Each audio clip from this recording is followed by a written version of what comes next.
안녕하세요. 결혼을 앞두고 있던 31살 여자입니다. 정말 너무 속상하고 힘이 드네요.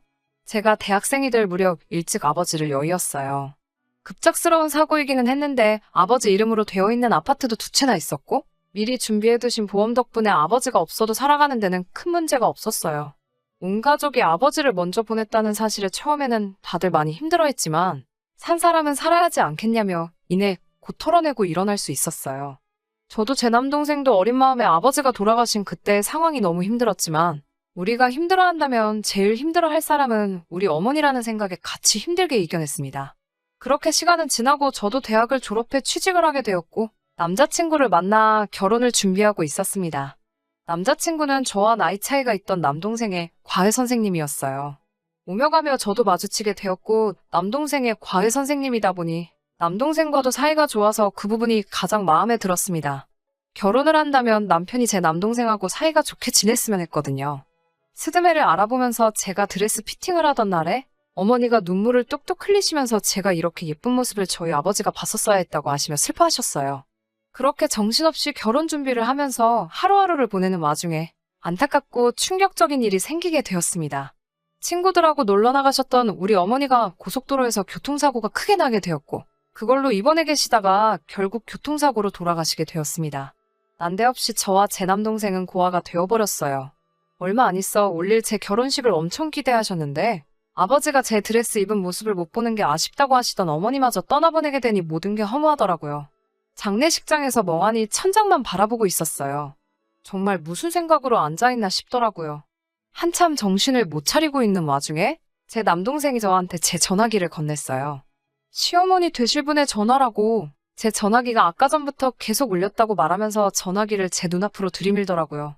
경황은 없었지만 이제 내 가족이 되실 분이니 계속해서 터져나오는 울음을 참으며 전화기를 붙잡고 전화를 받았지요. 시어머니는 심심한 위로의 말씀을 건네주셨고 저도 감사히 위로를 받았습니다.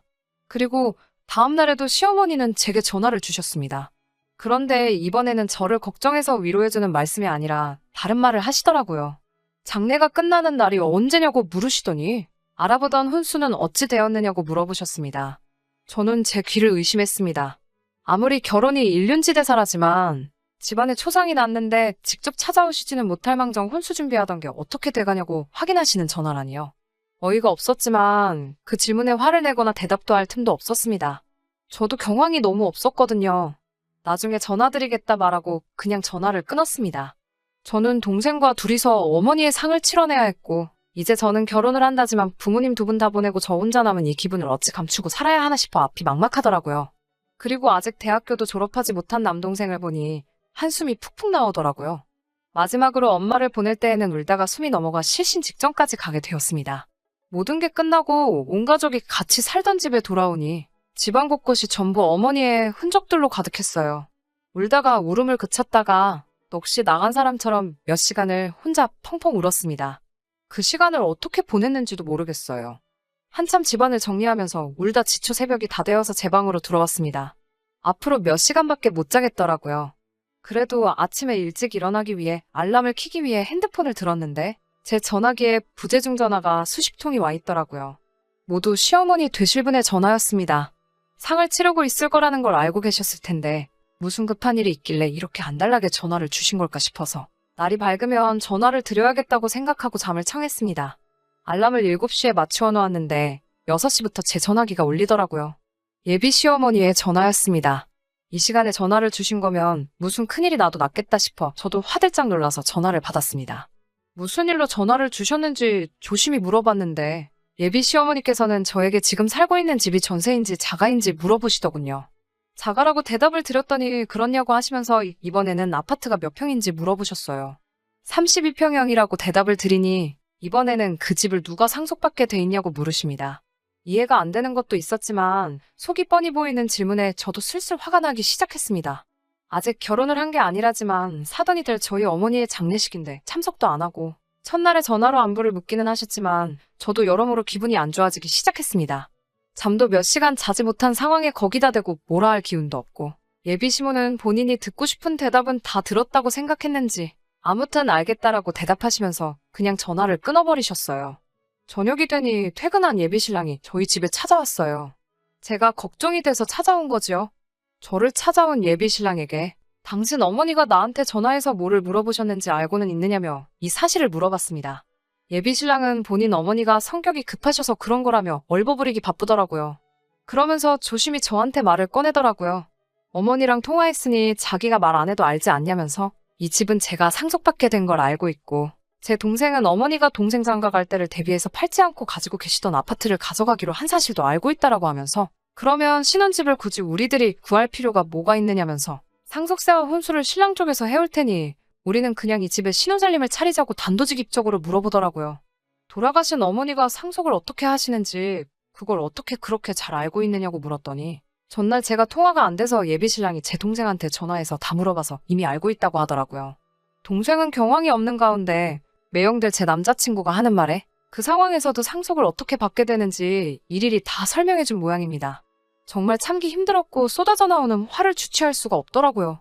너네가 인간이 맞냐고 다른 사람도 아니고 아내 될 사람 그리고 며느리 될 사람이 어머니를 잃었는데 그것도 몇 달 지난 게 아니고 바로 어제 보내드렸는데 그 와중에도 신혼집 구하는데 돈 몇 푼 아끼려고 이러고 있는 게 말이나 되냐며 소리를 질렀죠. 우리 엄마 입원해 계신 동안 병문안도 한 번 안 왔으면서 고작 생각한다는 게 우리 엄마 돌아가시면 신혼집이 저절로 마련될 거라 이미 계산하고 있었다는 게 말이나 되냐고. 솔직히 장례 치르는 중에도 너네 엄마가 미친 듯이 전화하면서 아파트 평수를 물어보고 자가인지 전세인지 확인하려고 하는 전화질에 시어머니들 분에 인성에 실망감이 가득했는데 그 와중에 너는 나보다 더 어린 내 동생한테 전화해서 상속이 어떻게 되는 건지 알아본다는 사실이 소름이 돋는다고 했어요. 사돈 되실 분이 자꾸 하셨는데도 너네 엄마는 코빼기도 안 비치던 것도 이해가 가질 않았는데 그런 부모님 밑에서 자란 너가 하는 행동을 보니 미래가 안 봐도 뻔하다고 그냥 이 결혼은 없던 걸로 하자고 소리쳤어요. 예비 신랑은 어이가 없게도 그래서 그런 거였냐며 자신이 뱉은 말에 사과도 하지 않고 내일 다시 전화하겠다며 집으로 돌아갔습니다. 그리고 나서는 집에 가서 지네 엄마한테 방금 있던 일을 미주알 고주알 다 일러바쳤나 봅니다. 오밤중이 돼서 시어머니한테서 또 전화가 불이 나듯 오더라고요. 일부러 안 받고 있었는데 전화기가 꺼질 생각도 안 하고 계속 오는 전화에 본인들이 한 행동을 뉘우치고 이제 진정사과를 하려나 싶어 전화를 받았는데 저의 오산이었습니다. 사과는커녕 저한테 거래를 하자는 식으로 제안을 하더라고요. 이제 저한테 집이 생겼으니 상속세랑 혼수를 자기들이 해온다는 건 당연한 거고 거기에 돈을 더 보태줄 테니 집을 팔아서 현금화를 시키라고 제안을 하더군요. 저희 집을 판 돈과 자기들이 주는 돈을 합해서 더 큰 집을 구해주겠다고요. 예비 신랑이 더 큰 집을 구해주겠다고 하는 말을 빼먹었다고 그런 뜻이 아니었다고 오해하지 말라고 설명을 하는데 제 눈에는 그 두 사람이 인두겁을 쓴 하찮은 미물로밖에 보이지 않더라고요. 그 말이나 이 말이나 다를 게 뭔지 본인들이 진짜 잘못한 게 무엇인지는 끝까지 알지도 못하고 뚫린 입이라고 더 큰 집에 살게 될 테니 저한테 이득이라는 식으로 고집 좀 그만 부리라고 말하는 꼬라지를 보아하니 더 안 봐도 알겠더라고요.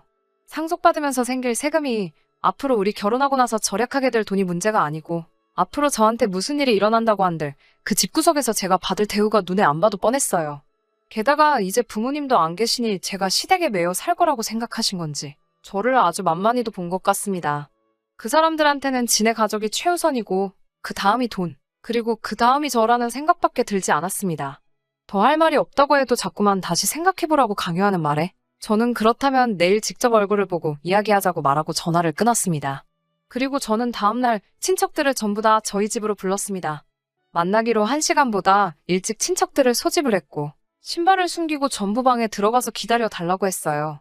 친척들은 설마 사람들이 그러겠냐고 제 말을 믿지 않고 오히려 제가 어머니가 돌아가신 일로 마음의 상처가 커서 결혼을 뒤집으려고 하는 건가 하고 생각을 했거든요. 이윽고 두 사람이 도착을 했지요. 제 말을 믿지 않는 친척들에게 제가 거짓말을 하는 게 아니라고 직접 들어보면 알 거라고 말하고 그냥 방 안에 있으면서 두 사람이 어떤 식으로 나오는지 듣기만 하라고 말하고 저 혼자 거실에 나와서 두 사람을 맞아 대화를 시작했습니다. 두 사람은 역시 저에게 사과를 하러 온 것이 아니었습니다. 여전히 어머니가 남겨준 집을 가지고 결혼 비용을 아끼기 위해 저에게 사탕발림을 하러 온 것이었어요. 저는 두 사람의 행동이 너무했다는 식으로 일관하고 쉽게 마음을 열려고 하지 않았습니다. 시어머니는 죽은 사람은 죽은 사람이고 산 사람들은 살아야 하지 않겠냐면서 제가 손해볼 것도 없는데 뭐가 문제냐고 점점 화를 내기 시작했어요.